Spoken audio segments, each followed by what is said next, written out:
Hello everybody, welcome to VFXforFilmmakers.com in a return after 2 years of doing any videos on compositing. We are blessed again for a third time to have Xavier Bourque here. Hello. And I figured we wouldn't put this, too much about interrogation of this and that. But if you guys are curious, we're going to do a fireside chat, basically, and just talk about the state of the industry. Just a nice talk, AI, because it's been a while, and I've seen a lot of AI, I'm sorry, not AI, a lot of compositing channels very quiet lately. It's like everybody just went dark. I know that Hugo's still doing his stuff, but it just feels like there's been a bit of a quiet time that has happened over the last couple of years. So. Yep. Yeah. Even on my own channel, I haven't posted in a long while. I wonder why that is. Like, why are we all just kind of... Well, I think it's twofold. I think the industry has slowed down quite a bit overall, globally, and in some markets more than others. But also, I think the comp is pretty mature now. It's like there's very few new tricks or new technologies or new tools coming up. Everybody's using Nuke. Nuke is barely moving at a snail's pace. Here we go again. And so there's not much to talk about, basically. It's either doom and gloom, like, oh, we're screwed, or, hey, here's how to do a green screen key. But it's like, yeah, we've talked about that. Yeah, exactly. So even I'm not doing that much comp anymore. Like for the last few years, I've been doing teaching comp mostly, but even that kind of semi-dried up with the market here being a bit cooler than it used to be, here being Montreal. And so now I'm doing a mix of comp and AI stuff in ComfyUI, and I see you've got on your screen, you've got my ComfyUI class, so that took me a while to learn it enough to teach it and to build the lessons and all that stuff. So you are awesome, man, because this is just right up the alley as far as what is the future, or at least the beginnings of the structure of the incorporation of AI. But yeah, if you want, I'll just go ahead and click on it if you want to talk a little bit about you have two versions, one in French and then one in English. Yeah, the one in French is live classes locally here in Montreal at the school where I teach. But the English one is you can buy it, and it's pre-recorded video classes streaming, and you can just go through the whole class at your own pace. I don't want to do too much of a commercial, but yeah, it's to get you started. If you've never ever used it and you're curious, it's a good starting point. The class has been around for a little while now, and I have quite a few satisfied customers, I think. I don't have too many negative feedback, so I think it's pretty good. Eventually I want to do more, but I'm getting a bit busy right now, so it's this stuff, to do it right, to do good lessons, takes a while, as you know. But yeah, so if you're interested in ComfyUI, you want to get started, and you get overwhelmed by the fire hose of YouTube videos and Reddit posts and stuff like that, and you want something that's a little bit more structured, where you can start at the beginning and go through a bunch of lessons in an order that makes sense, and that doesn't assume that you've been following this stuff for the last year and a half, then you can start there. I think that's a good place to start. Yeah, and a lot of this stuff that I'm looking at right now, we have incorporated where I work in our studio. It's absolutely something that you definitely want to take into account for and learn big time. But even for myself, I can't go into details on the pipelines or anything like that. But I worked on House of David Season 2 recently. You guys are wondering where I've been all this time. And just also working on other shows that involve AI in cooperation with VFX. And it's been a wild ride. I've never seen anything like this. I wish I could discuss what the process was, but man, it's just been crazy. Absolutely. In what way? Crazy in a good or a bad way? Both ways. Really? Both Why? ways, yeah. I really wish I could. No, without specifics, just because it was painful or because it. Well, it was just so different. That's all I can really Right. say. I wish I could just go crazy because I've learned so much from the producers of the show House of David, which was one of the very first shows on Amazon that started getting into this stuff, and being taught by the director himself, which was really crazy, and just seeing what a genius he was as far as this very kind of like NDA process that he did was almost like looking at the reality of somebody who was like, you're talking about like just a pioneer spirit, and like let's do this Yeah. and figure it out, and so it's been a wild ride. Let's just say that, and there's been so much more AI stuff that we've been doing for other shows, whether it be Netflix or CBS or Amazon. So been a lot of intermixings, so to speak. Yeah. Yeah. I think there's kind of like different levels of people's reaction to AI. There's a lot of knee-jerk, like basically being scared about it, and they're just like, "Oh, computers are the machine's going to take our jobs," but that's somebody's going to operate those machines, even if yeah, I don't think we're nowhere near that yet. But even if you could do an entire show just with AI, without any VFX in the traditional sense of it, which is nowhere near where we can do today, but somebody's going to operate that AI. Somebody's going to have to maintain that software. It's going to keep everything up to date and keep track of all the latest techniques and so on. So it's not just one box. A lot of people think, "Oh, I've tried AI, I don't like it," meaning I've spent an afternoon in ChatGPT or DALL-E or Midjourney or whatever. It's like, yeah, but it's an AI. It's not there's no such thing as the AI. There's a bunch of different techniques and models and stuff you gotta keep track of, and quickly you realize when you learn more about it, if you're serious about getting stuff done with it, that it's a job. It's a job like VFX is a job, like writing is a job or whatever. You have to figure out what all the tools are and how to connect them together to do the stuff you want to do, and some of it is cannot be done or is really painful to do in AI. Some of it's really easy to do in AI, stuff that would be very painful to do with 3D or comp or whatever. So it's up to you to be the expert to figure out how to connect all those dots to get the product that the customer wants to do. And some people are like, yeah, but maybe the directors will do it on their own. And yeah, they could also pick up a camcorder and film everything on their own and edit everything on their own and do the poster for the movie on their own. You could do all of these things with a laptop now, but they won't because it takes a lot of time.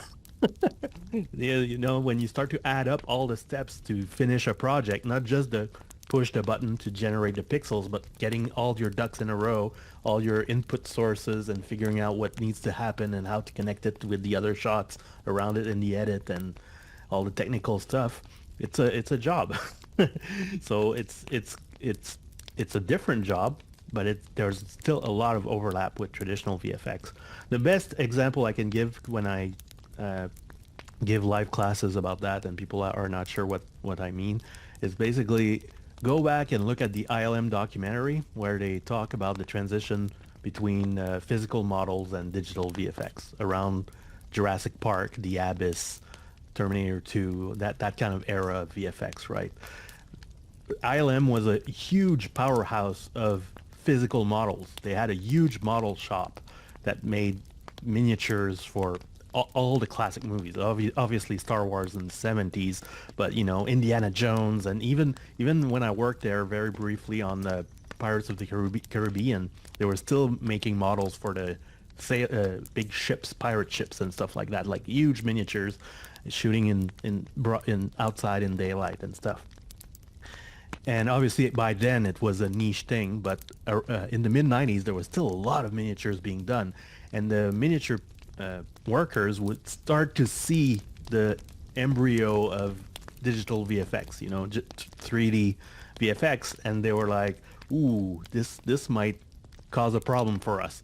But it looks pretty bad. It takes forever to render, whatever they rendered, a cube, a spinning cube, or Chrome logo, and they go, "Okay, well we see the writing on the wall. We have a few years, Flash forward to Jurassic Park and Terminator 2, and they're like, oops, no, it's not a few years, it's a few months, basically." So there were still models being done, but you could see like CGI taking over, and basically they ended up with having a choice to make. Do I want to go to the digital side and use my skills as a modeler, as a physical modeler, and transpose those skills into that kind of same idea but a completely different technique? Or do I just don't want to be sitting at a computer all day? I like the physical aspect of being in a shop and chopping wood and foam board and stuff, and then, well, maybe I'll have to do something else, like do props and stuff like that, physical props, that like laser guns and stuff that the actors need to handle and would be very, very painful to do full 3D. So that's pretty much, I don't think it's as dramatic as that of a shift, but it's that kind of a shift where the work still needs to be done. There's still going to be people doing the work. The tools are going to be kind of overlapping for a while, maybe forever, who knows? But there's a huge component when you get a task where it really hits with AI and it actually does what it's good at. You go, okay, wow, that would have taken a lot of work to do with traditional VFX. And so I think that's just going to open the door to a bunch of projects that would never have existed in the first place, in my opinion. Like a bit like with CGI originally, a lot of movies like just got greenlit because suddenly it was possible to do it, like Twister and that kind of stuff. It's like without CGI, to do it with traditional optical effects, miniatures, it would have been either really poor looking or impossible. So they just go, oh wow, now we can do this. I think we're gonna have a bunch of that now, especially on the lower end, smaller projects, commercials, where they go, oh, we can do that now. It used to be only ILM could do it, and it took 9 months and a few $1 million. But now you're like, oh, okay, with the theme of 4 people, we could probably do it for a little indie movie or our commercial or whatever. The what was I was gonna say was besides AI, a lot of post houses I used to work for that were not my current employer, but once in a while I would get a couple commercial gigs from Chicago, and those dried up big time. And a lot of it, from what they can hear, is like AI sort of getting into that realm. Because but somebody's doing the work somewhere. It might not be them. You can see there was definitely a shift, and that might also have been part of the contraction, the Great Contraction, like this is the Great Depression or something. But the other thing I always think about with AI is, imagine a world where there is no AI. Let's go back to the year, whatever, 2020. 2020. Yeah, that seems to be the year when all this started emerging. If we, as you and I were just discussing about compositing and how a lot of channels are even quiet in regards to compositing all that, because it's already been spoken, blah blah blah, green screen, this that, and there's, it's like, to us being, for at least me, I'm a jaded compositor. It's like, same old. But what I see is something that I've complained about for years, which was the reality of, no matter how hard you try, that deep fake of Indiana Jones looked fake. And now you have something that is using real world reference in a learned model that can put the icing on the cake and give it that truly photorealism that makes you go, okay, this is something we could never, no matter how many grandiose Weta, ILM, 10,000 people, blah blah blah, there was always something about that thing, that shot or whatever, the lens flares, it just didn't feel right. But now we're at a place where whatever this evolves into might just be something where we create proxy, renders or something, and then it creates to a certain degree, and to what extent it does the work compared to what work we do, can finally take a lens flare and say make that, what you've learned of real lens flares, not Yeah. me going, I think it's a 1.5 brightness inside a Houdini. All of that is synthetic guess game work for an artist. Yeah, that's what AI is. It's just AI that generates images, just puts pixels that look good together next to each other. That's all it is. People think it's got a physical understanding of the world physics. It doesn't really. It just goes, oh, okay, if this pixel is this color or this area is this color, there's a really high probability that what's next to it is that color. If you have a nose, there's a really high probability that what above the nose on either side are eyes. It's not always, but very, very likely. So that's what it does, and that's what sometimes it does wacky stuff, because the probability isn't always the truth. Same thing with LLMs like ChatGPT. People, oh wow, it's a thinking model. It's not. It's just going with words that look good together.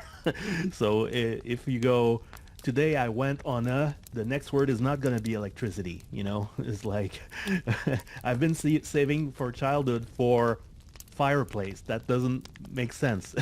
So it just goes with words that look good together, or for pixels that look good together. And that's exactly the way I've been using it for work recently, is what you just said, proxy shots, and then you just boost it up with the AI, which means you still need to know how to do stuff because to generate the control images, you still need some knowledge of how to get stuff done with traditional means, compositing in 3D and so on. But it just like speed run stuff that would be very, very tedious, like sims and stuff that would be off the table essentially for some projects, like water sims or fire and that kind of stuff. And it's just like, oh yeah, now we could do it. We just need to do a rough, something in Nuke or whatever, and then you just like upscale it, but not just in the resolution sense, but in the content sense as well.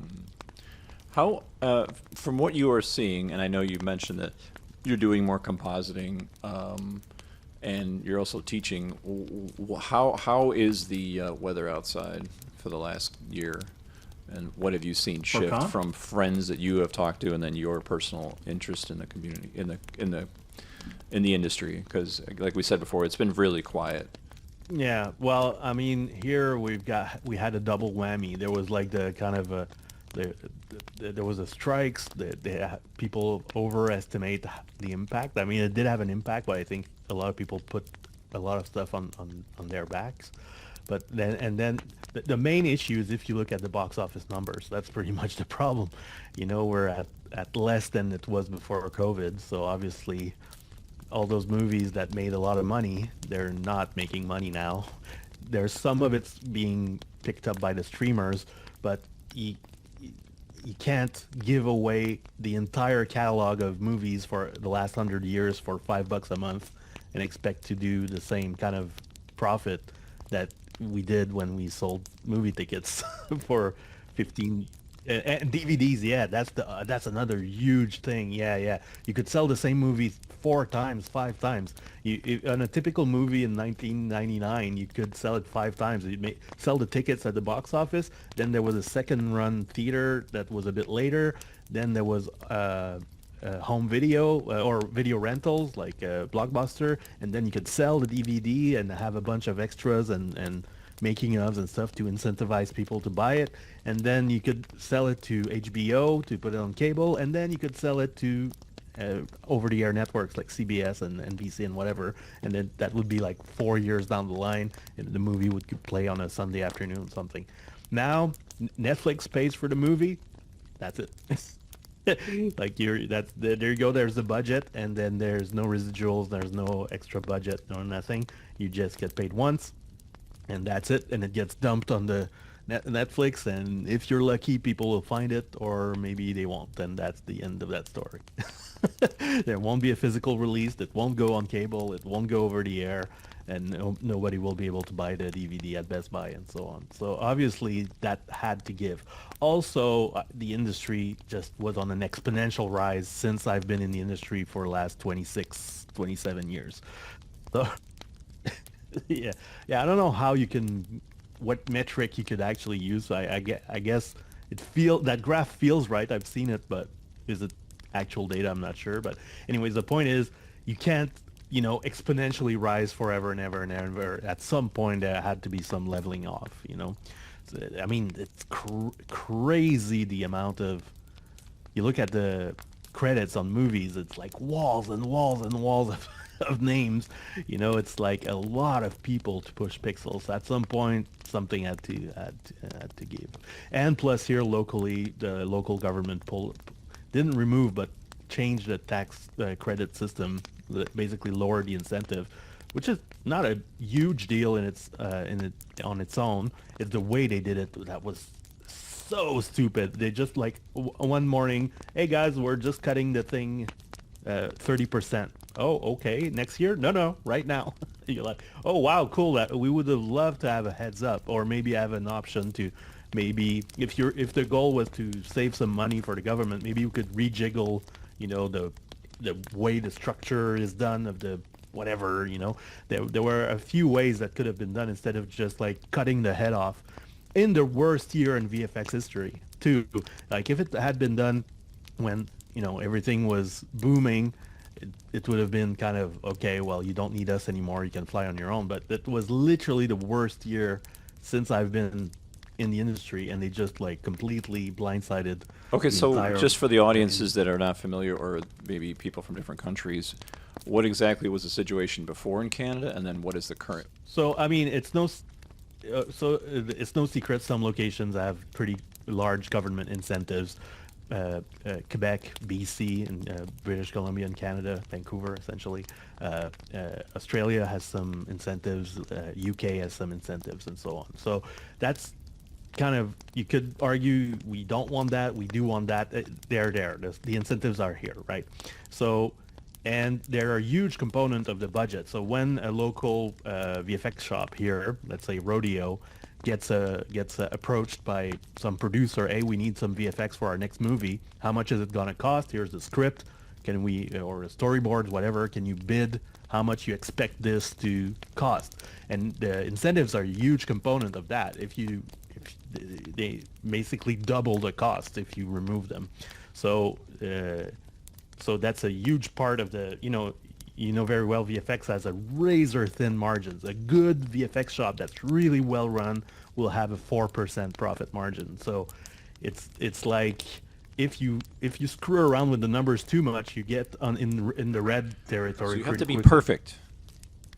Yeah. Well, that's why VFX is you can see a whole list of VFX studios that went under, and a lot of people that aren't too that don't pay too much attention. They go, how could they go under? They had so much work. Well, if you do work under, if it costs more to do the work than what you get paid, you get to go bankrupt quicker the more you work. So basically, yeah. So the what I'm talking about was just the atrocious way that was handled by the local Quebec government here. That was. And that change was before what, and what is it? It was 2 years ago, I think. It was like, but it was literally because we had kind of the whole industry as a whole had a kind of a dip at the beginning of COVID, and then it had the slingshot effect of like, the like perfect storm of a lot of people are subscribing to streamers because, what else are you gonna do? You can go to shows and whatever. And then there was kind of this war between streamers. They figured out that each of them figured out they needed to be number one to basically squeeze the other guys, the smaller guys, to become the one dominant streamer. And so they all just spent like drunken sailors on content to try to get a bunch of stuff on their catalog, especially the new streamers like HBO and Disney, because they had to keep up with Netflix. Basically, they were trying to catch up with Netflix, so they needed a bunch of content fast to fill out the catalog to incentivize people to subscribe. So that kind of had a huge slingshot effect of So there's a race to the bottom on their end as well. So. yeah, kind of. I mean, I don't like the whole race to the bottom thing. It did get meant a lot, especially in the context of tax credits and incentives. And the question I always ask about that is, why did the tax credits stop at a certain level? If it's a true race to the bottom, you could go to infinite tax credits. You could double or triple the budget. Like if it cost $1 million to make the thing, we could give you $5 million back. You know, there's no limit. So why does it stop where it stops? It's because that's where it kind of makes sense financially for the province or the state that does it. The math is very simple, actually. In Quebec, we have a pretty high income tax by North American standards, and the tax credit is about the same as the income tax. So basically, when you hire somebody, the government pays, and then let's say I work for a VFX vendor here in Montreal, they get subsidies. They get a subsidy, they use it to pay my salary, and then I pay that subsidy back to the government at the end of the year when I do my taxes. So you could argue, well, if you work somewhere else, that would be more money for the government. That's true if I do have another job. But if I'm at home on unemployment, then I'm not paying taxes and I'm sucking unemployment from. There's a kind of math that kind of sort of makes sense. The question I was going to ask you was, you're still teaching, correct, at that university? Yeah, on and off. Like the main gig I was teaching dried up because my most of my year teaching was doing a crash compositing course, like a semester course, like a express course type of deal for people coming back after for adults essentially, and that I did that for about 5 years. That worked pretty well. A lot of students found jobs after the class, and everybody was happy. And then the whole slingshot came back after the whole thing we were talking about, HBO, Disney, and then the strikes happened, and that kind of gave an excuse because everybody knew that it was unsustainable, but nobody wanted to be the first to get off the train, and the strikes gave a great excuse to all the studios to like, oh yeah, we gotta pause production, the strikes, and in the back room they're like, oh thank God, because we didn't know where the money would come from next, So that just pulled a bunch of shows, and on top of that, the incentive stuff got pulled here in Montreal, so the market just froze.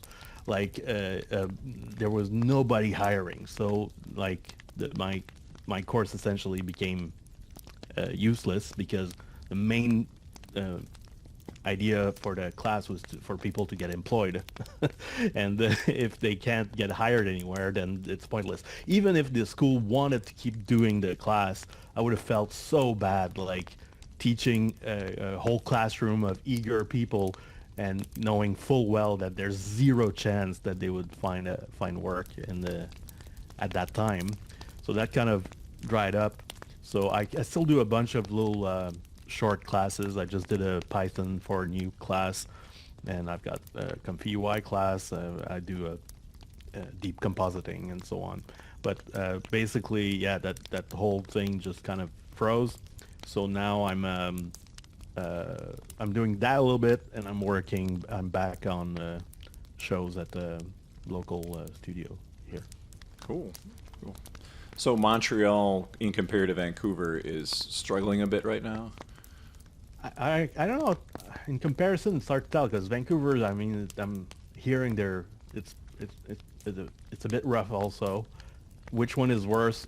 Hard to tell. I guess maybe Montreal, but just because But I think the tax break stuff is starting to stabilize a little bit.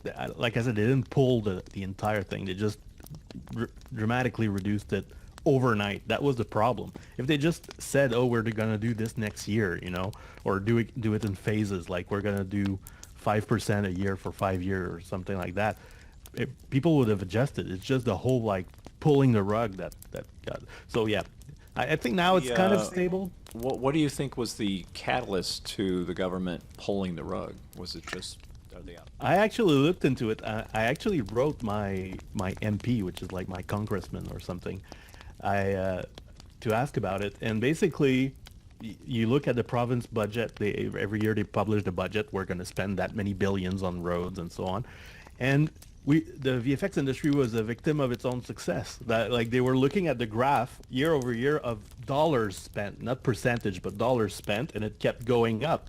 So they go, oh, this is starting to cost a lot of money. But like I said, most of that money would come back as income tax, and all this stuff. When you hire somebody from another province that comes to work here or another state, they pay Quebec income tax. And when they lose their job, they leave. And then they stop buying food and buying clothes and buying gas and paying rent and, going out and going to bars and so on. So all of that money leaves too, So even though that graph looked like you spend a lot of money came back too. So they basically went, oh, well, this is costing a lot of money. And if we're spending a lot, it means they have a lot of work. So they don't need that much help, They kind of they can fly with their own wings. But the problem is the data you're working with is data from last year and the year before and the year before. And those were like the peak post-COVID VFX times, But by the time they pulled the plug, it was already crashing on its own. The whole system was kind of crashing on its own. And it just went, yeah, I think, we'll pull the plug on the subsidies. So that was a double whammy. So now there's still a bunch of work being done in Montreal. The market hasn't evaporated, but it's pretty much not a lot of hiring. The people that have jobs try to stick with them. A bunch of people that were foreign workers that came from a bunch of places. That's a double whammy for people that are on visas as well, because they get double screwed. If you lose your job, you don't only lose your job, you lose your entire life essentially, because I've been there. I've worked on visas in the UK, in the US, and Australia. If you lose your job, you become a tourist essentially, and you have to get out as soon as convenient. There's limits depending on the visa, but basically, so if you can't find another job that's willing to sponsor you, not only did you lose your job, but you can't just go, oh fuck it, I'll work at McDonald's. No, you have to leave, which is yeah, so that sucks. So I don't know where I was going with that, but yeah, so now it's kind of market's very cool. I mean, it is still a lot of work getting done, but if you're straight out of school, or if you're hoping to move here because you want to give it a shot and stuff like that, that's pretty rough right now, I think. Well, always the good news in the VFX world, right? I mean, there's still a lot of work being done. You see, just look at the latest Stranger Things. It's wall-to-wall VFX, so people... Somebody took the ending, which is the big battle. Have you seen it? I don't want to give away the ending. I haven't seen it. I've only seen clips. You okay if I kind of spoil the ending? Yeah, sure. Okay. Well, it ain't a big reveal, but there's a battle. Yeah. And there's the big bad guy, which we'll just say is the Mind Flayer, and the kids. And everyone was upset that the demo dogs, the Demogorgons, and the bats sort of took a vacation, and they weren't there during the battle to even protect the big baddie. So somebody took AI, and I'll run the clip as we're talking about this, but they not only did they take the big monster, which had a crazy head and all this creature, huge. They took it, and they wanted it to follow the lore of D&D, which was to have a 3-headed monster, and it just did it incredibly. And then they had shots of demo dogs coming down the canyons of this Dimension X or Abyss, whatever the heck it is, and it's amazing. And then Will, who's this guy who has powers in it, again, spoiler, he takes a gigantic rock that's up in space, like one of them floating citadels, and just smashes it down on all these things. They did this in no time, and it just was unbelievably incredible. And I'm like, wow, okay, there's something. And of course, everyone's been doing AI like crazy on AI spoofs, I should say, for Stranger Things for whatever reason. But it's just this is getting this is getting goofy. Just and this is the part of AI that I hate, is because it's like God mode in a video game. Not totally, but it's like, remember all the time we would think about or dream about working with a team of people, and that collection of modelers, animators, compositors would put together something so amazing, and we knew it was that collective effort that would create something so crazy. Now, in like God mode, somebody can type it up, and you're just like, you kind of lose motivation to get into that to a certain degree. You don't have I always say with AI, especially in narrative form, it's hard to get that to plug into narrative form, because commercials, McDonald's can make or I'm sorry, like Coca-Cola can put a bunch of polar bears walking around and shots, but when you try to connect that into a narrative structure with actual actors and all that, that can be hard to pull off to a certain degree. And to me, it's like that micro control that Hollywood wants. They want that micro control where I can control the performance, the head, but I can just tweak it a little bit like that. And they still don't get it, because the learn library is still limited, Like, on one hand, a lot of noodling and tweaking happens just because stuff looks bad, and you're like, oh, the damn client doesn't know what they want. Yeah, well, look at the shot. It doesn't look great. They don't know how to express why it doesn't look great, so that's why you get death by a million notes. That's one thing. So if you get something like looks really cool, a bunch of notes might go away. But on the other hand, we do need a way to control what's in the frame. Like, I think some people think, oh yeah, AI is kind of good now, but you can imagine it's the worst it's ever going to be. It's only going to get better. And then you can just prompt it for anything. Yeah, but even with a team of humans that are highly skilled, if you just prompt with a text prompt, a team, and just give them a text or an email, they won't be able to get exactly what you want. At some point, you'll have to show them pictures and reference, or do a storyboard frame. Or if you're on set, you're going to have to go over to the DP's shoulder and go, hey, that thing in the corner is kind of bothering me. Can we move that prop, or can we move the camera up just to put it outside of frame, and that kind of stuff. And that's where you need to be able to have AI tools that can use images as inputs, not just, or other controls than just text prompts. And when you need to create those images, that's a job. It takes a while. So that's why I'm like, people are like, oh, the machines are taking our jobs, but somebody's gonna operate those machines. So you have to make a choice. Am I interested in that? Or if not, well, there's still gonna be traditional work. There's still miniatures being made, but the ratio is not what it was in 1997. How come we can't just create? Why is it that we're not? Because I feel like we're in this realm of like DOS just before the graphics user interface introduced by Apple. Because it's like we're just typing text. Where is the GUI interface where I put a cursor on my head and say keyframe? Well, that does exist to some extent. There's a node at ComfyUI called Advanced Live Portrait, and you can actually blink the eyes, move the gaze, tilt the head up, right? And it's got some limitations and so on. And there's a bunch of tools that you can prompt with images, for still and video now. So you can send a open pose skeleton, or a depth pass, or a canny edge pass, and so on.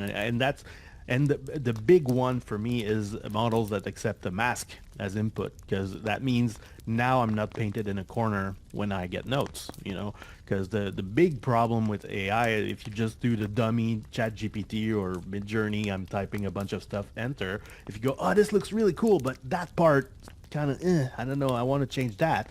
You go, oh, sorry, I can just run the slot machine again. Yeah, it's a slot machine. It's 7-7 bar. It's well, exactly. I want 777, but keep the 2 7s.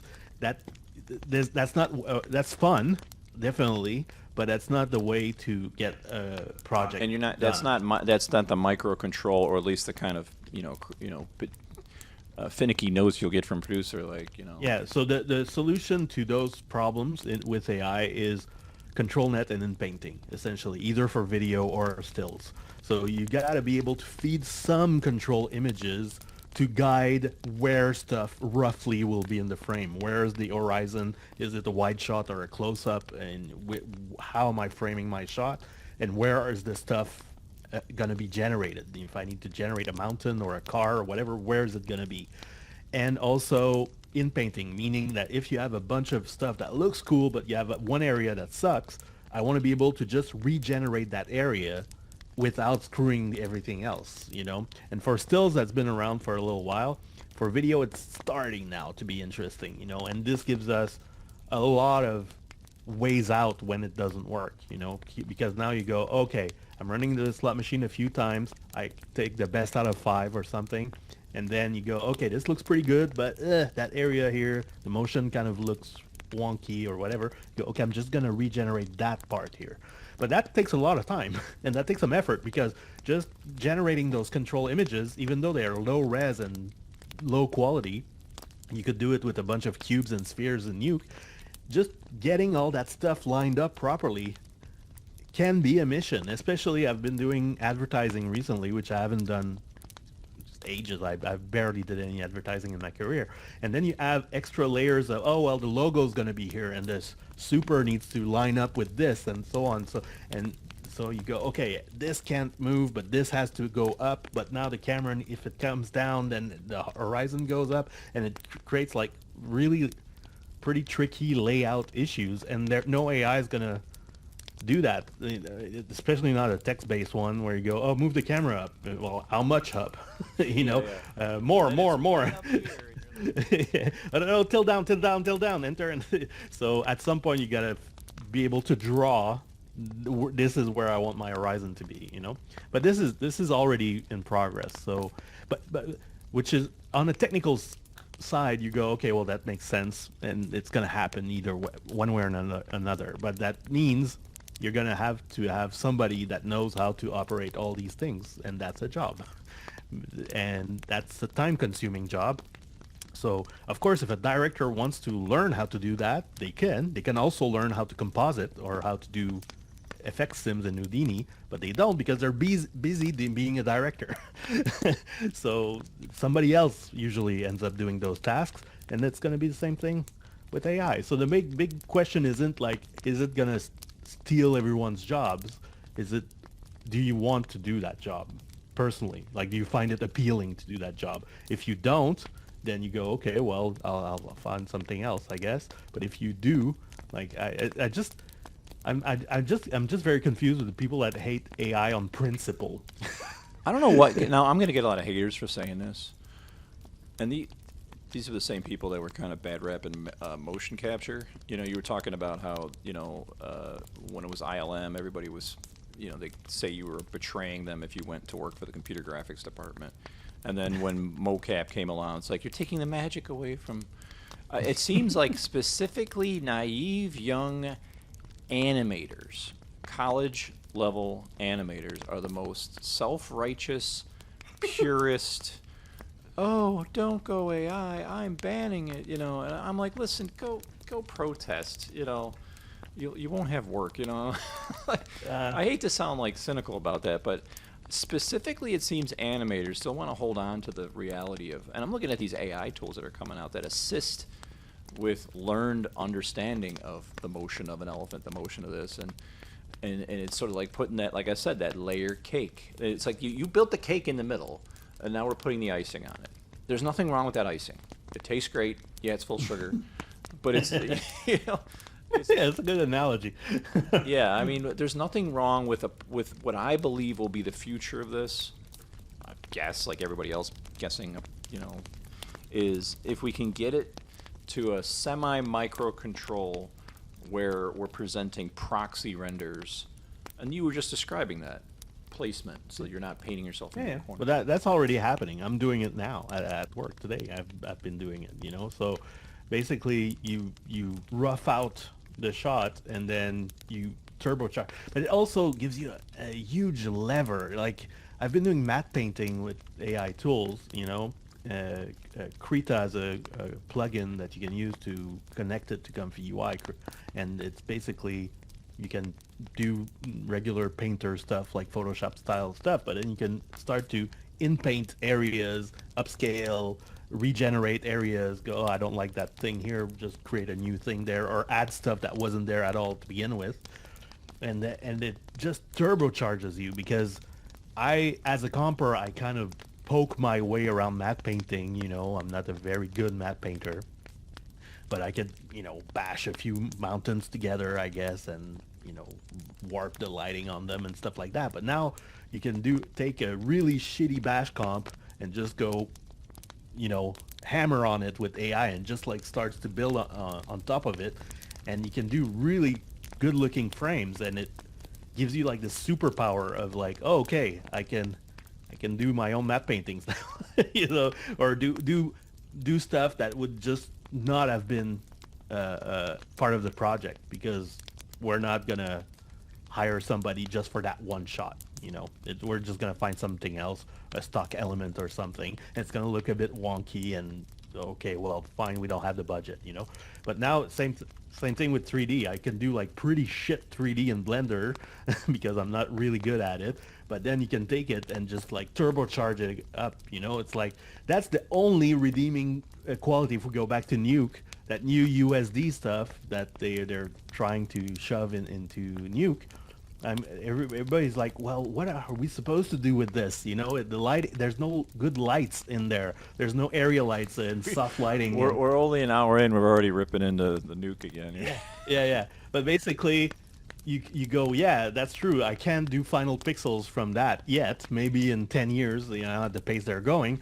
But you go, oh, wait. But now, if you add AI on top of it, now I can do shitty 3D in Nuke and just upscale it to final pixels, and skip a whole lot of aggravation, having a ping pong between 12 people, for just a little thing in the corner, just that little, corner of the shot that the green screen doesn't really reach, and you need to put something there, and so yeah, so I don't know. I think a lot of people are just scared. They just go, oh, because it's been happening at the same time as the industry basically pulling the rug out under everybody.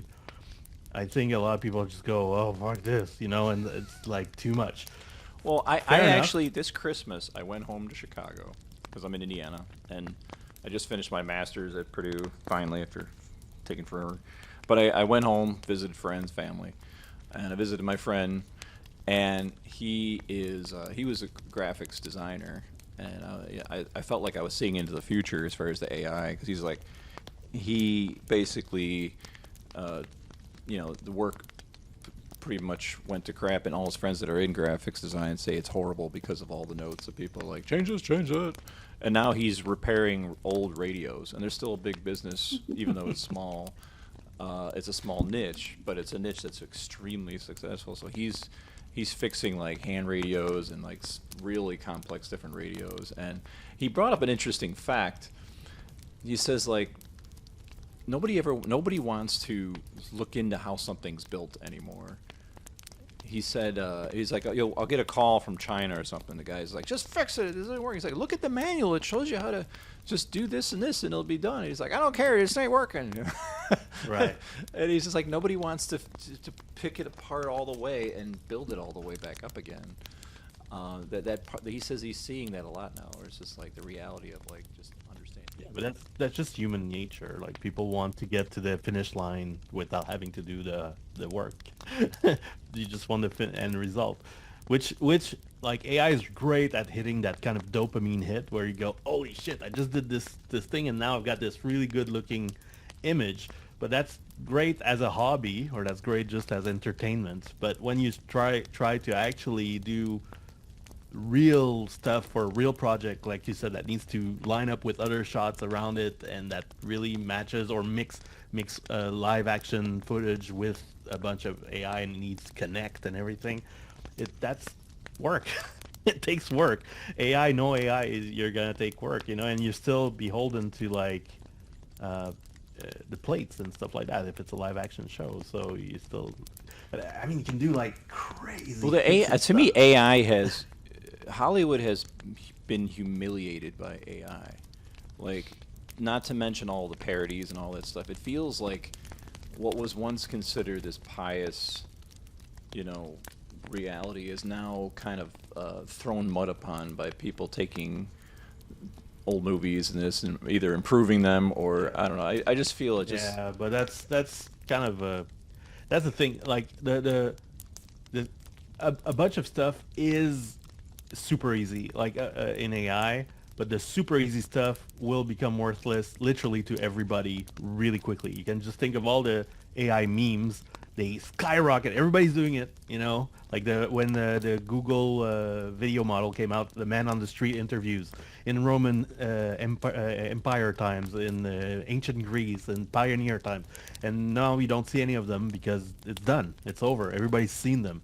So that's the thing. If it's really, really easy to do, easy enough that the director could just do it in an afternoon and doesn't need a crew, then it means everybody can do it, which means it's literally worthless. Nobody's gonna pay you for that because everybody does not pay you, the technician, the VFX artist, but not pay the director either, because why would they? Everybody can do it in an afternoon.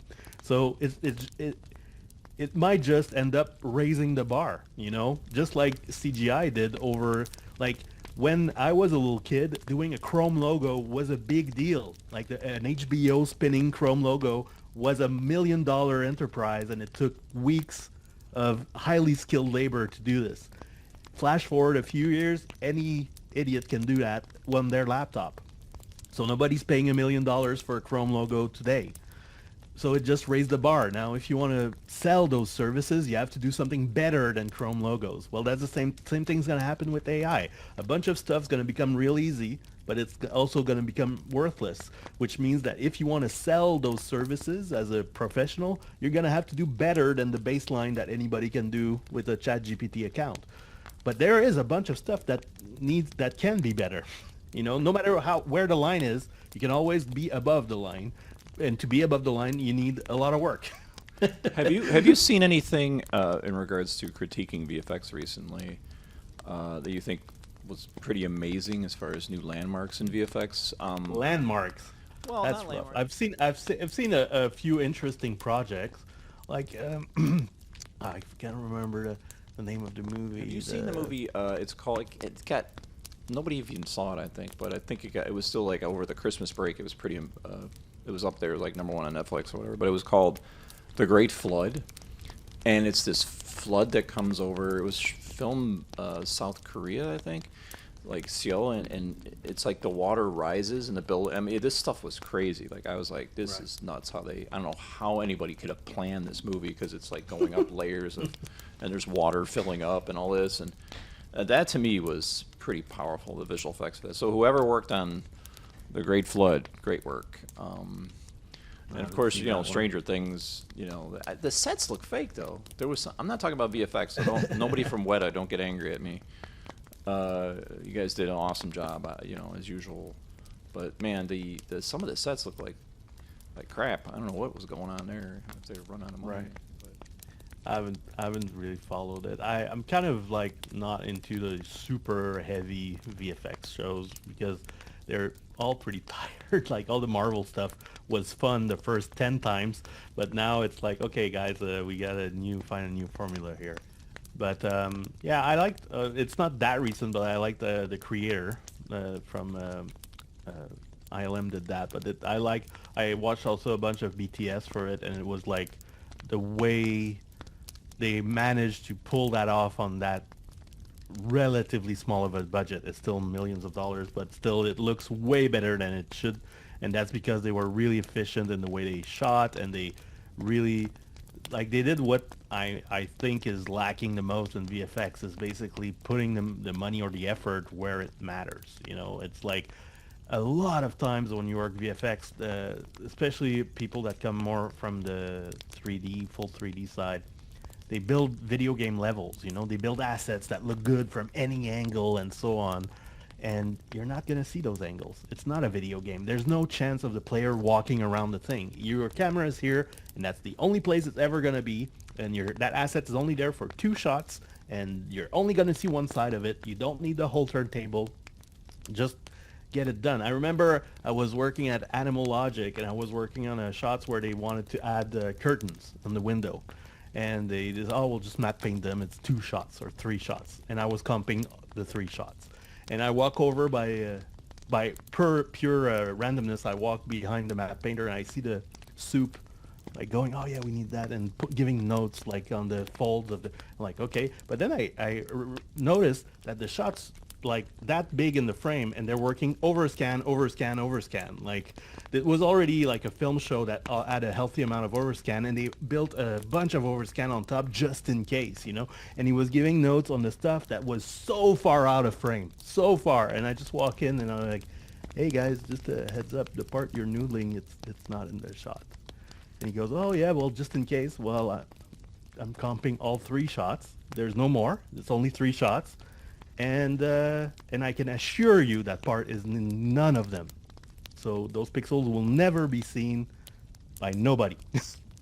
It won't be in the overscan we send the client, and it definitely won't be in the cinema or the DVD. They're like, oh yeah, okay, thanks. But it's so much, it multiplied that by so many workers across a show. You waste a lot of energy. So that's why that show in particular, the creator caught my attention, because it seemed like the director was really mindful of that. Like he had a pretty high ambitions for his show, and he didn't have that much money because it's not a big IP. That was such a depressing movie. I don't know why. For me, I watched that movie and I was like, man, is it? I mean, it had a great core of story, you know. And what's really cool is that they shot that thing with like a FX trees or something. Yeah, and I went out and bought the ZVE1, and let me tell you, that camera is I have it like right over here. It's got the same sensor that filmed that movie, and it's just like I just go out and film stuff, and it's like people look at me and go, "What the heck is that thing?" And I go, I'm like, it's the cheapest. It doesn't record RAW, but it was like a $1,700 camera versus spending another $2,000 for the FX3 or whatever. But I was like, this is freaking crazy. You don't even have to, like, I'm not trying to be like okay, like don't need no lighting, you know. But he would go out and film stuff, and people would be like, that looks like a professional movie. Like, I'm like, and beyond like a Blackmagic or any of the recent DSLRs or everything, this thing, just the dynamic range, it was the perfect combo. 15 plus stops dynamic range, no rolling shutter, you know, just amazing auto, you know, regular focus, sharp tact, you know, quality lenses from Sony, autofocus like crazy. I mean, it's just like, you look at this, throw it on a Steadicam, and you got yourself this. And I'm looking at this going, okay, is this why Netflix has so many bad dramas? Well, I don't think that. But that's another kind of revolution, you know. I'm old enough to remember a transition from film to digital, and there was a lot of grief about that too back then, especially because early digital cameras sucked. And I had a friend come in to my class. He was the only person who had a red one. Right. He came in with 4 ginormous cases that were like mini toolboxes you could pull stuff out. And we put this thing on our shoulder, and we're like, this is so freaking heavy. But that's the good stuff. I'm talking pre-Red One. I worked on probably one of the first 5 theatrical digital movies. I worked on Once Upon a Time in Mexico from Robert Rodriguez, and then Sin City, and then Spy Kids shot digitally as well. But that was like ENG news cameras that were rejigged Sony HD cam cameras. And it's funny because it relates completely to this AI stuff I'm talking about. Like, that was so early days. We didn't, like, the plates were coming in, and we're like, how the hell are we going to key this? It was super over sharpened, low chroma resolution, like 411 or some crap. And it was unkeyable. And I even remember, like, it was at the same time that that second Star Wars sequel that was shot digitally. So the first one was shot in the 90s, the 90s Star Wars. The first one was shot on film, but George Lucas really wanted to go digital. He couldn't make it for the first one, but the second one he did. And that was the same camera we were trying to key at work. And we went to see the movie, and like, let's see how the big boys do it, you know? I saw a bunch of shitty keys, and like, okay, it's not just us. If the guys at ILM are struggling, then there's something there. And one of the reasons it was hard to key it was the footage was super noisy, and that was before Neat Video. So we had a old school telecine, like SD telecine in the house, and the guy that knew how to operate is like, oh well, I've got this black box that's pretty good at denoising. Maybe you could try that. But the problem is that thing was for PAL and NTSC. It was not HD or 2K. So we had to cut the frames in 6 tiles, feed each tile from a flame to another through the black box, through SDI video. And then somebody would hit play on one machine, it would go through the box, and then somebody else would hit record on a second flame. And then we get all the plates, but they're all offset because there's no time code, no nothing. And then we had to stitch all the plates together. That's where we are today in AI. You know, the AI video models are low res. They're limited in the number of frames they can do. So that's what you do. Is if you want more res, then you got to render your video in multiple tiles and try to stitch them together. That's the double-edged sword of AI doing perfect replication is what they're finding in production of taking low res and making it high res. You know, because that's what they're doing. They're taking 10, you know, and bringing it up. Is that it faithfully recreates the artifacts. Yeah. Yeah. I was shocked. I was doing like, thank you. I will make sure that macro blocking just emulates perfectly as we move it up to high res. You know. Yeah. Like, or same thing. You have a shot that's slightly out of focus. It's going to generate a bunch of stuff out of focus around it to match. I was doing a demo of outpainting, basically making a frame bigger, and I had a stock photo and it had a bunch of chroma fringing and stuff like that, and it faithfully had over sharpened chroma fringed edges on the stuff that added. Me as a comper, I was really impressed by that because that's kind of stuff we spend a lot of time trying to fake to get our stuff to match with what's around it, but I can understand when you might not always want it. I've seen, I mean, if you recall back when we used to watch what's the name of that movie with Tom Hanks? Where he, Polar Express? No, yeah, that was another VFX. No, Forrest Gump. You know how they try to recreate him in newscasts. You know. Yeah. With, now you got Bob Barker. You know, punching Bob Ross. You know, and it looks like the old recordings, like you've never imagined as far as emulating the old NTSC or whatever. You know, degraded. Yeah. But I think that's also a cop-out because doing really clean 2K in AI is not easy today. It will become at some point, but it's much easier to do a SD, put a bit of a NTSC filter on it to make it a bit VHS-y, and then it looks really sweet. But if that's not the look you want, then you're a bit screwed. So essentially, we're in the early days of digital video right now. That's the equivalent to what we're doing now with AI. Like even today, I needed to do a longer shot, and the model I'm using is limited in number of frames. So you got to get the calculator out and go, okay, my shot is that long, but I can only do that much. But I want to have some overlap so I can dissolve from one to the other. So you got to go do the math and go, okay, I'm going to need 5 generations. So you're from that stitching frame to that 6 frame. images back again. Yeah, exactly. So I'm back to what I was doing 25 years ago, which was stitching all those tiles together. It's the same thing, really. So obviously the technology will catch up, and we won't have to do those crazy things at some point soon, I'm guessing. But now that's the state of the. And then it becomes like the California Gold Rush, like he who figures out that innovation ahead of time, like, you know, without breaking NDA, you know, as far as like what the director did for House of David season 2, you know, the transition from season 1 to season 2. Season 1 was really riding on your coattails and just trying to make it work, and then season 2 was a little bit more accommodating. But just seeing someone take that first leap of faith into that was so, for me, it was that excitement that we don't have anymore because we know compositing is old. We know nukes, there's nothing new. You know, to me, everyone bashes AI, and I think AI was that one thing. If it had not existed, like again, let's do a parallel universe where AI doesn't exist. You and I would be talking about how Nuke is still broke, or yeah, or like, man, you know, blah blah blah. You know, I'm just I'm like, take a day where you take generative AI specific, not AI, whatever, you know, and you know, skew that into another parallel universe.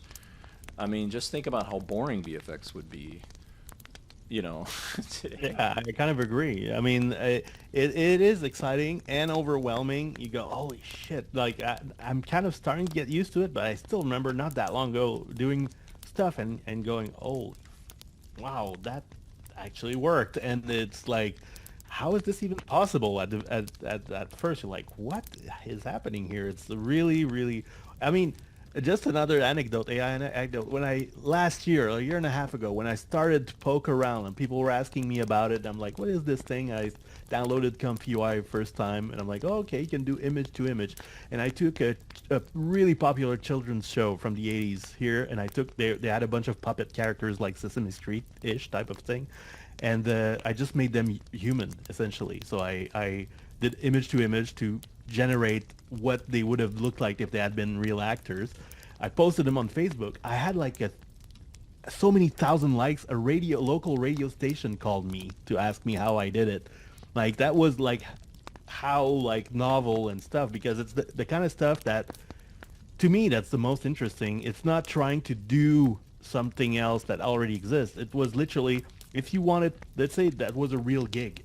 We want to have the perfect cast that really looks like the puppets. How would you do it? You like do a million people casting call and hope to find the best look, the person that looks the most like. It would be impossible, especially some of them have really wacky proportions and stuff.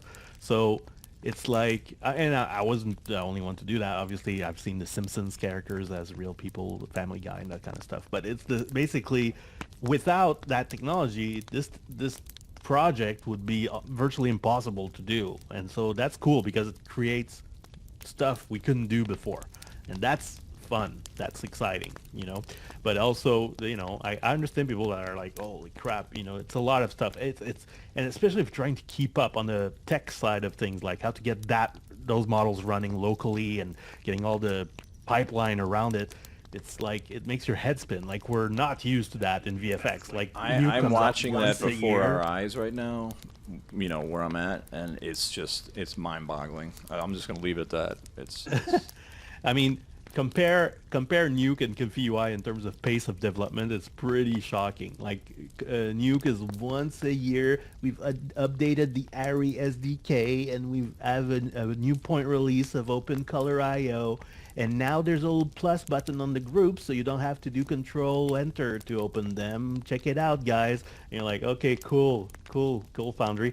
And then meanwhile, like, if you look at where it was 6 months ago, like there's a new version literally every 3 days or something like that, which is annoying if you're trying to keep up. But it's like shocking how quickly stuff is evolving. Do you think AI, with the simple math of compositing and tracking, do you think AI could possibly invent that dream tool that you said that would destroy Nuke and bring down the Foundry empire?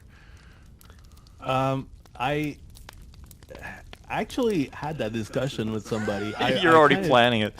Like, no, but I mean, it works. I was thinking, basically, the basis of my argument was which is harder? Is it harder for Foundry to add all the AI stuff? I mean, not the little stuff they have now, copycat and shit. I'm talking real stuff like Comfy UI, real heavy-duty AI stuff. Is it easier for Foundry to put the AI stuff in Nuke, or is it easier for Comfy UI to add an over and a roto node and a paint node in Comfy UI?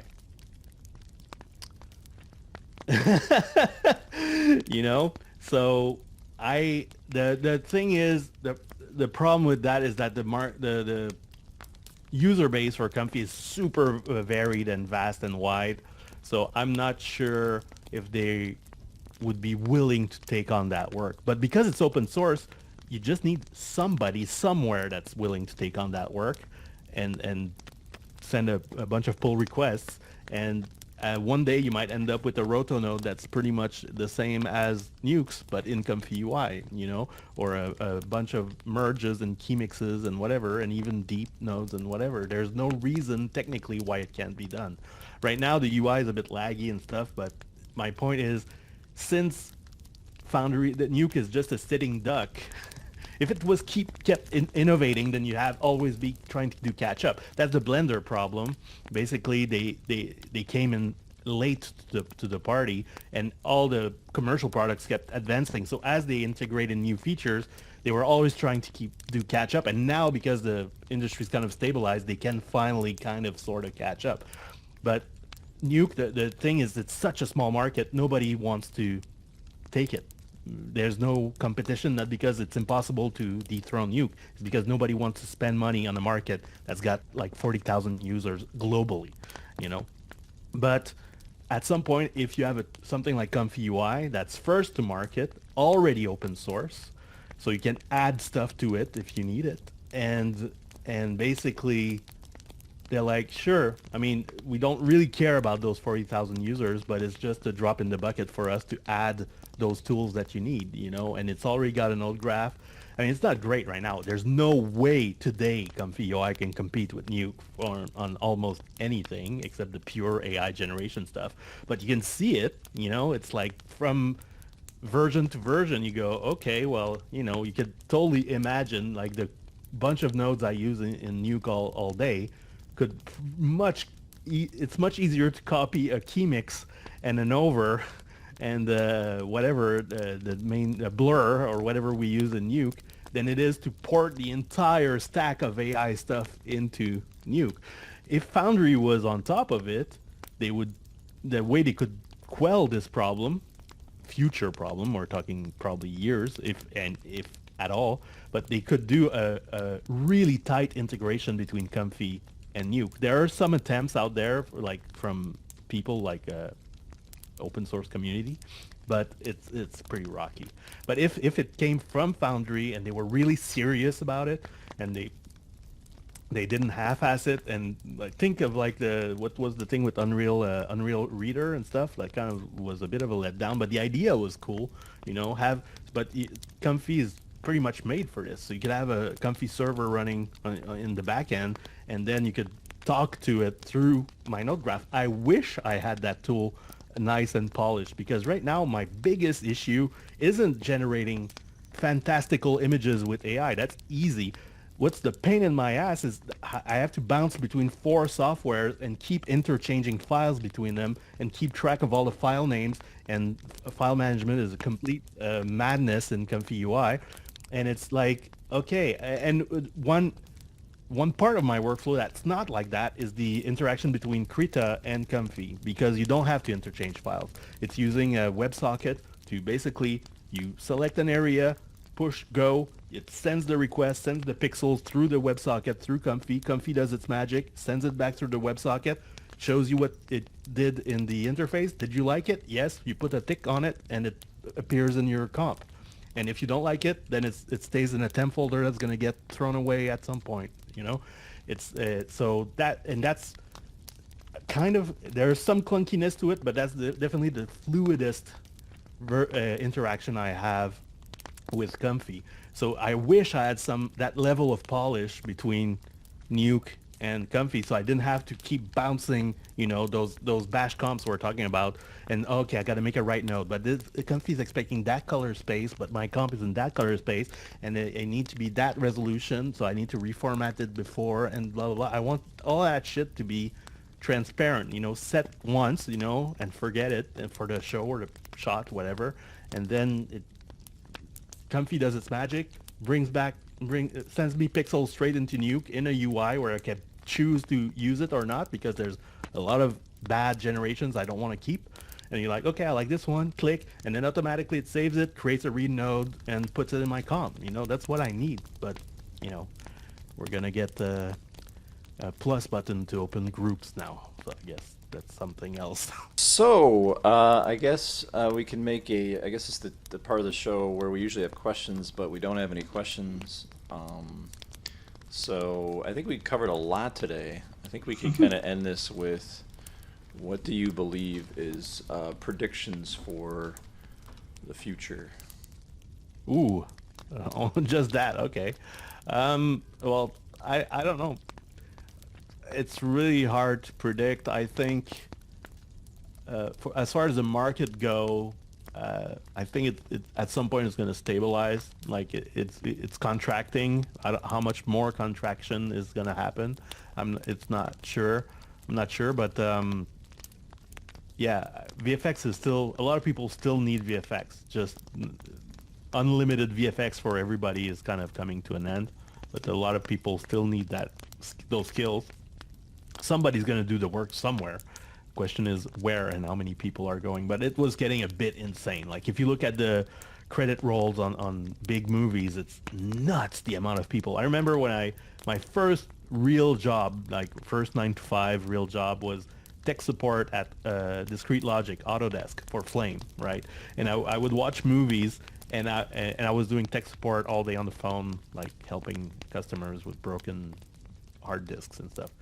And I would watch credits in the VFX movies, and I would recognize names like very often. Like that's how small the industry was, you know. And now it's like hundreds and hundreds and hundreds and hundreds of artists on the show, and you're like, this. How could this be sustainable forever? At some point, it's gonna crash. So that's what's happening now. So I think that at some point is the offer and demand, supply and demand is gonna balance out, and it's gonna quiet down a little bit. I'm already starting to see a lot of videos of people saying, "I'm out of here. I can't find any work," you know, and just a lot of, and not being like just like any, you know, Joe Schmo from Graduate Kokomo, you know, but in general, I'm seeing a lot of people discouraged so much that I'm seeing videos of people. Well, that's part of the balancing of supply and demand. A lot of people are going to tap out. You know, they're just going to go, yeah, well, this is too uncertain, or this is too stressful, and I just want to I just need a job that pays the bills and reliably, and they're just going to switch to another area of work.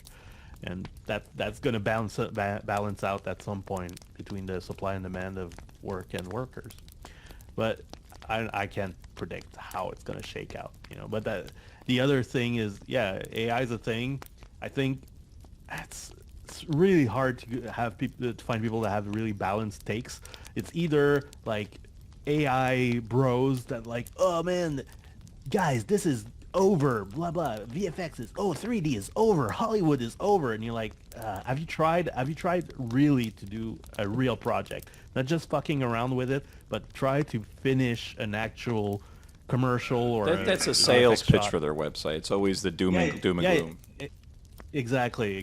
But yeah, a lot of grifters trying to sell you something, but I think some people are actually like, they tried it, and it is, the first impression is really impressive when you start using AI. So you're like, holy shit, Hollywood's done, man. If I could do this, that's the thing, because we know the ratio. If I can get this result in 1 hour in 3D or comp or whatever, I can scale it up in my mind. Go, oh, if I spend 100 hours, it's gonna be insane. Look at how good it looks already after that little effort. But it doesn't scale that way with AI. You hit the walls constantly, really quickly, you know, so it gives you this false good impression.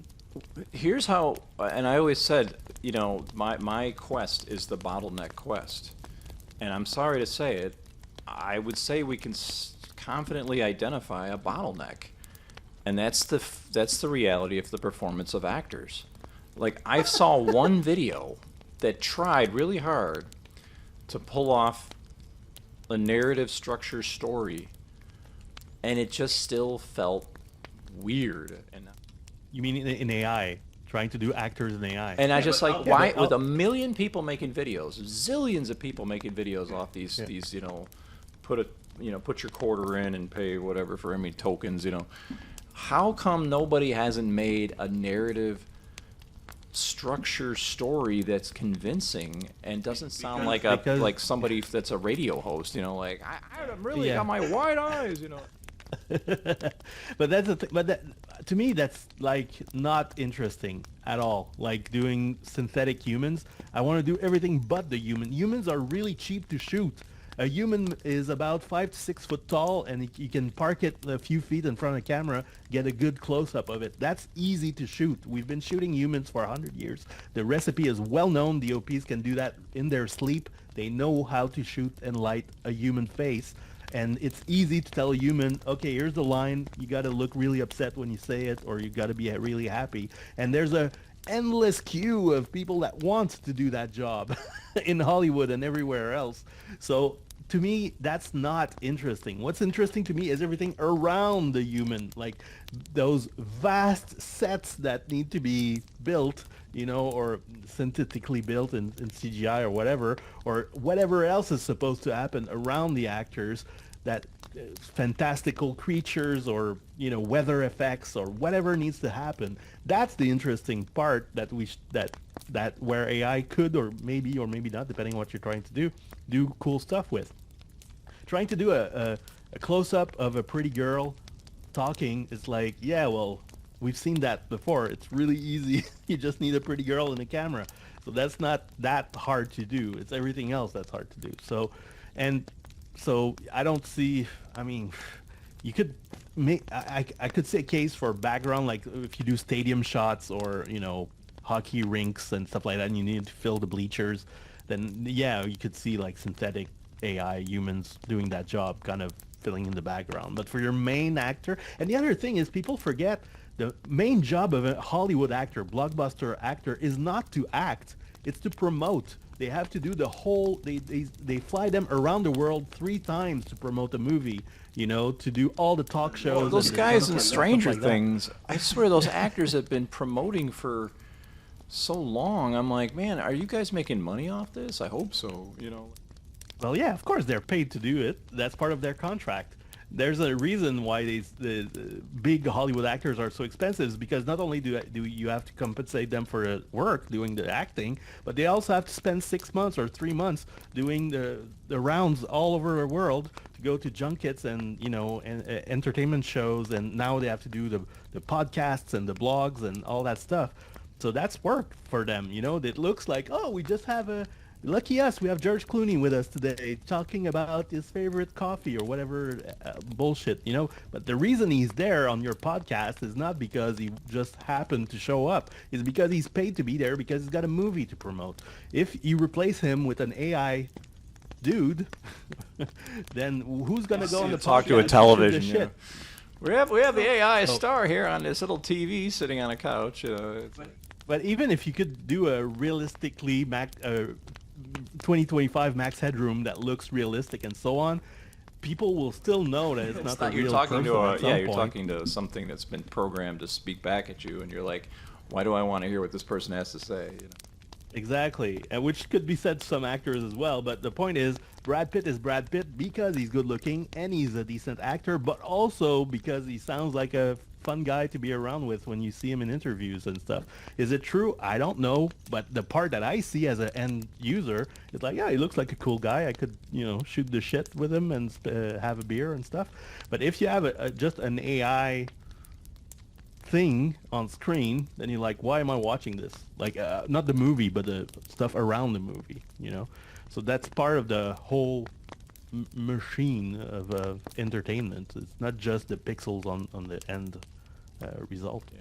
Well, with that said, I think we had an awesome time today. I'm actually going to put, you don't see it yet, but I'm putting a fireplace between you and me with the crackling noise. But if you guys, just for a little background, Xavier, if you don't know his pixel fudger tool, I swear, dude, I feel guilty at work how often I use your tools. I'm thinking, why is this guy not a millionaire? Because all day long I'm using pixel fudger. Well, if you want to support me, you can now do it on the website. You can send me a few bucks on the website if you want. Pixelfudger.com. Easy. Yes, pixelfudger.com, and I barked many, and we also have 2 previous interviews from Xavier, which I'll put in the link at the bottom. Go and see them. They're highly entertaining and fun. We bash into Foundry hours on end, so if you guys want more of that. But anyway, definitely check out Comfy UI. I can speak as a witness to this. This is being used like crazy right now in the compositing industry. And again, he's got the incredible gizmos that are just absolutely essential. They're classic. They're classics, and they never let you down. It's so classic. The first version was on shake. That's how classic they were. But the band pass, man, I tell you, it saves me. We're tracking. I even have a small following in my girlfriend works in the camera match move department, and people know my name in camera match move only for that one gizmo. Like they bandpass their plates before going to 3D equalizer. When or you some get other. that dark, muddy, try to track this, and you're like, there's nothing there. You bring up that bandpass, you push up those blurs, you pull that one bar at the bottom down, and you're just like, there's something there. It's like, Yeah. So anyway, White skies. but guys, definitely check it out. Whether you're French or English, you know, if you speak French or English, definitely, I would definitely invest in this. Plus, you're a really great teacher, so I've seen your videos before. So it's good to have a good teacher as opposed to somebody that just kind of rambles and just, you know. It's to make it tight is a mission. Like I realized that when I started editing those lessons. Like, well, you teach as well, you know this, but it's like, it's when you do it live, you can like mess around a little bit and go, oh, sorry guys, I forgot to blah blah. But when you're trying to make a nice, tight, clean video without any rambling and stuff, it's an art form. I acquired a new respect for online teachers and stuff when I did this project. Yeah, it's an art. But anyway, thanks a bunch, and we will see you hopefully again. Then in 2 more years when I make another video. When the AI overlords are taking over. And we're all like, better. I think we'll be plumbers. In the Matrix. Yeah, next interview will be plumbers. So anyway, all right. Take it easy, sir.